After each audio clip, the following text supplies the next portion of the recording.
Сәлеметсіздер ме? Бүгін біз чак-чактың ең оңай рецептін дайындайтын боламыз. Видеоның соңына дейін қараңыздар. Алдымен жұмыртқаға сүтті қосып, шым-шым тұзымызды, бір шай қасық содамызды салып, жақсылап бір келте болғанша араластырамыз.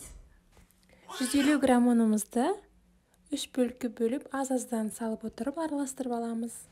Бұл рецепттің тиімділігі: сіз ешқандай да қамыр жаймайсыз, қамыр елемейсіз. Өте оңай, жасап көріңіздер, небәрі 10 минутта дайындалады. Және де каналдың дамуына үлес қосып, лайк басып, комментарий жазуды ұмытып кетпеңіздер. Қамырдың консистенциясы тура осындай болу керек. Қатты қою емес, қатты сұйық емес.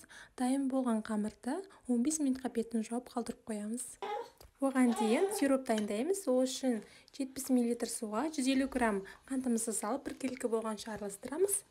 Одан соң сиропымызды газдың үстіне қойып 5 минут қайнатып аламыз.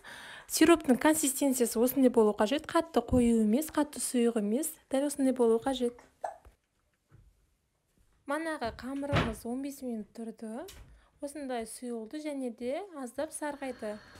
Қамырымызды осындай кәпкірдің көмегімен қызып тұрған майға қуырып алатын боламыз. Менің кәпкірімнің тесіктері кішкентай болып қалды.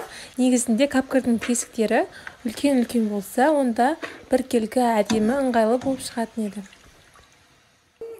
Пісіп шыққан чак-чагымыздың үстіне сиропымызды құйып, бір келкі болғанша жақсылап араластырып аламыз.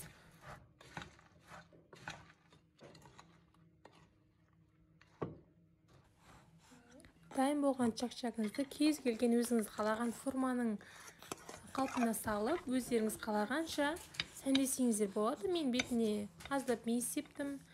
Дайын болған чак-чагымызды суыту үшін және қату үшін тоңазытқышқа 2 сағатқа салып қойдым. Чак-чагымыз тоңазытқыштан шықты. Сиропы сіңіп, қатып, өте әдемі болып дайын болып тұр екен. Қазір кесіп, бірге дәмін көретін боламыз. Бұл жерде мен чак-чактың дәмін көріп жатырмын.